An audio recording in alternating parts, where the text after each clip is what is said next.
আসসালামু আলাইকুম আর রহমতুল্লাহি অবরাকাতু। সুধী দর্শক, আমার নাজমুল ইসলাম চ্যানেলের পক্ষ থেকে আপনাদের সবাইকে শুভেচ্ছা রইল। সুধী দর্শক, আজ আমি যে বিষয়ে আলাপ আলোচনা করব সেটা হলো বঙ্গবন্ধুর বিষয়ে। বঙ্গবন্ধু, যিনি বাংলার বন্ধু, এই বঙ্গবন্ধুর কথা বলে শেষ করা যাবে না। এই বাঙালি জাতির জন্য, এই অকৃতজ্ঞ জাতির জন্য তিনি তার যৌবনের 13টি বছর কারাগারে কাটিয়েছেন। এই বঙ্গবন্ধু বাঙালি জাতের মুক্তির জন্য 13 বছর হাজতবাস করেছেন এবং তিনি যখন জেলখানা থেকে আসতেন, বাসায় এসে তিনি আবার ব্যাগে করে কাপড় গুছায় রাখতেন এবং যেখানে যাইতেন, কোনো মিটিং মিছিলে যাইতেন, কোনো অফিসে যাইতেন, যেখানে যাইতেন, তিনি কোনো আত্মীয়র বাসায় গেলেও সেখানে তিনি ওই জেলখানার ব্যাগটা সাথে করে নিয়ে যেতেন কখন ওনাকে কি অবস্থায় অ্যারেস্ট করবে সেটা তো উনি জানেন না। এটা পাকিস্তানে ওই বর্বর বাহিনীর ইচ্ছাধীন ছিল। তিনি বাঙালি জাতির জন্য এভাবে তিনি ত্যাগ স্বীকার করেছেন। সুধী দর্শক, এই বাঙালি জাতির কেউ কেউ এখন বলছে বঙ্গবন্ধু গাদ্দার ছিলেন। হ্যাঁ, তিনি গাদ্দার ছিলেন, পাকিস্তানিদের সাথে গাদ্দারি করেছেন, দেশকে ভাগ করেছেন। কেন করেছেন? এই পাকিস্তানিরা বাংলাদেশকে নিষ্পেষিত করছিল, বাংলাদেশের মানুষকে পায়ের তলায় পিষে মারছিল, বাঙালি জাতির অধিকারকে হরণ করছিল, আমাদের দেশের মা বোনদের ইজ্জত নিয়ে ছিনিমিনি খেলছিল, আমাদের অধিকার তারা দিত না।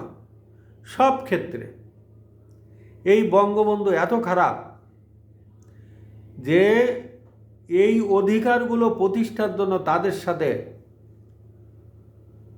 যুদ্ধে পর্যন্ত গিয়েছিলেন, তাদের সাথে গোল টেবিলে বিভিন্ন বৈঠক করতেন বাঙালি জাতির বিভিন্ন দাবি দেওয়া নিয়ে।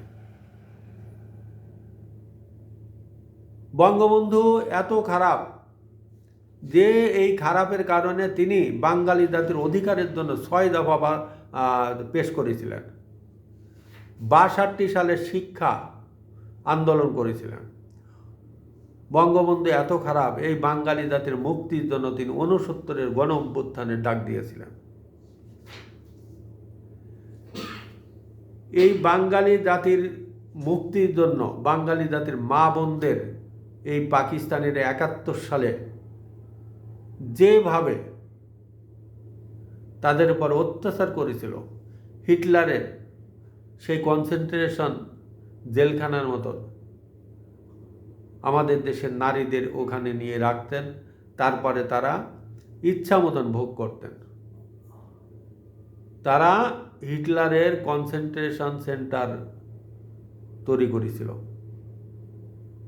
যুদ্ধের পরে আমরা দেখেছি আমাদের দেশের মা বোনরা কত লাঞ্ছিত হয়েছে, তারা ইজ্জত হারাইছে। 2 লক্ষ মা বোন, তাদের পরিচয় ছিল না, তাদের পরিচয় একমাত্র তাদের পিতা বঙ্গবন্ধু এবং তাদের ঠিকানা 32 নম্বর।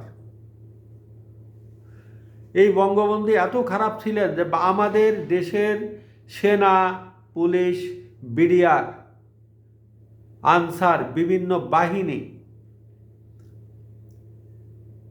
তারা বড় বড় পোস্টে যাইতে পারত না।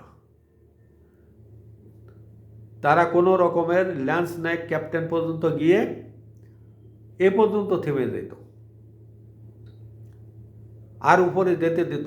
তার উপরে ছিল বড় বড় অফিসাররা ছিল পাকিস্তানি, বাঙালি ছিল না। বাঙালিরা বড় জোর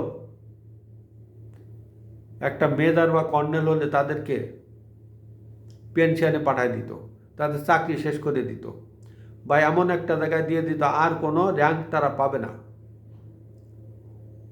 ভবিষ্যতে এই কর্নেল বা মেজর হয়েছে ভবিষ্যৎ শতকরা মানে এই 1-2 জন। এটা একটা ব্যতিক্রম। বঙ্গবন্ধু এদের জন্য আন্দোলন করেছিল, আর এদের জন্য আন্দোলন করেছিল যার ফলশ্রুতিতে এই পাকিস্তান সেনাবাহিনী এ দেশের পুলিশ বেকারে পুলিশ হেডকোয়ার্টারে, রাজারবাগ পুলিশ কোয়ার্টারে আক্রমণ করেছিল। কারণ এই পুলিশের অধিকারের জন্য বঙ্গবন্ধু তাদের সাথে কথা বলেছিল, তাদের সাথে লড়েছিল। আর এর আগে বাংলাদেশের সেনাবাহিনীর সমস্ত অফিসার, যারা নীতি নির্ধারণের অফিসাররা ছিল, তাদেরকে পশ্চিম পাকিস্তানে নিয়ে গেছিল। তার ভিতর আমাদের মেজর জিয়া ছিলেন, মতিউর রহমান ছিলেন, এবং আমাদের বহুল আলোচিত সাবেক প্রেসিডেন্ট ইরশাদ সাহেব ছিলেন পাকিস্তান কারাগারে। এরকমের বেশ কিছু অফিসাররা, যাদেরকে ওখানে নিয়ে আটকায় রাখা হয়েছিল, তাদেরকে নজরবন্দি করে রাখা হতো। কোনো নীতি নির্ধারণী কাজে নিত না, তাদের কোনো অপারেশনে নিত না, তাদের ক্যান্টনমেন্টে একটা নজরবন্দি অবস্থায় রাখা হতো। অনেকে জানতো না যে বাংলাদেশে যুদ্ধ চলছে। এই বঙ্গবন্ধু খারাপ, এত খারাপ, আমাদের শাহরিয়ার কবির, ব্যারিস্টার শাহরিয়ার কবির, উনি বলেছেন বঙ্গবন্ধু গাদ্দার। হ্যাঁ, উনি গাদ্দার। উনি গাদ্দার এই জন্য যে পাকিস্তানিদের বিরুদ্ধে উনি যুদ্ধে গিয়েছিল এবং এই বাংলাদেশের সরকারি কর্মকর্তা কর্মচারীদের অধিকার আদায়ের জন্য পাকিস্তানিদের সাথে কথা বলেছিল, তাদের সাথে লড়াই করত, বিভিন্ন দাবি দাওয়া নিয়ে বিভিন্ন মিটিং মিছিল করত। এই গাদ্দারি এটা করেছে। বঙ্গবন্ধু আরও গাদ্দারি করেছেন আমাদের আদমজি জুট মিল। আপনি কি জানেন? আমি শাহরিয়ার কবির সাহেবকে বলছি, বাংলাদেশের জনগণের উদ্দেশ্যে বলছি, বাংলাদেশে যে আদমজি জুট মিল ছিল, সেখানে বড় বড় অফিসার র্যাঙ্কে, বড় বড় পোস্টে পাকিস্তানিরা এবং তাদের কিছু বীজ আছে এদেশে বিহারি, এই বিহারিরা বড় বড় পোস্টে চাকরি করত, বাঙালিদের ফুটবলের মতন লাথি দিয়ে নিয়ে বেড়াতো। বঙ্গবন্ধু এটা প্রতিবাদ করেছিলেন। উনি গাদ্দারি করেছেন এখানে। উনি এই গাদ্দারিটা করেছেন বাঙালি জাতির জন্য।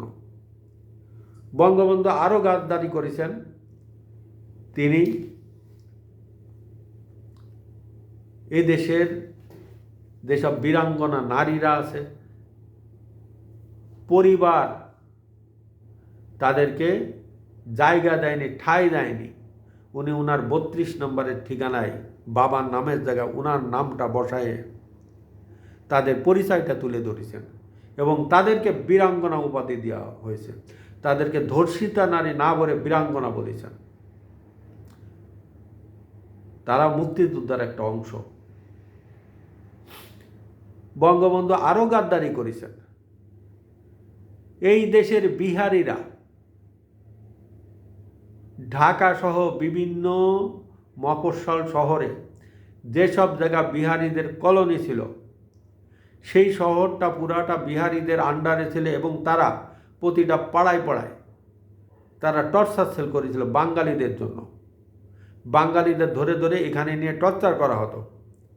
বঙ্গবন্ধু এইটা প্রতিবাদ করেছিলেন এবং এই অধিকার আদায়ের জন্য পাকিস্তানিদের বিরুদ্ধে তিনি যুদ্ধে গিয়েছিলেন এবং এটা নিয়ে তিনি অনেক আন্দোলন করেছেন। এইটাই আছে গাদ্দারি করেছেন। শাহরিয়ার সাহেব, আমি আপনাকে আরও একটা কথা বলছি। আপনি যে গাদ্দারের কথা বলছেন, বঙ্গবন্ধু যদি পাকিস্তানের সাথে গাদ্দারি না করত, আপনি ব্যারিস্টার হতে পারতেন না। আপনি কোনো অফিসের পিয়ন অথবা মালি হয়ে থাকতেন, অথবা পাকিস্তানিদের পাঁচাটা কুত্তা থাকতেন, তাদের আজ্ঞাবহ কুত্তা হয়ে থাকতেন। শুধু দর্শক, আজ আমি বেশি কিছু বলবো না। আমার চ্যানেলটা আপনারা সাবস্ক্রাইব এবং ফলো দিয়ে আমার সাথে থাকবেন, আমাকে সামনে এগিয়ে যাওয়ার উৎসাহ দিবেন। আসসালামু আলাইকুম আ রহমতুল্লাহি ওয়া বারাকাতুহু।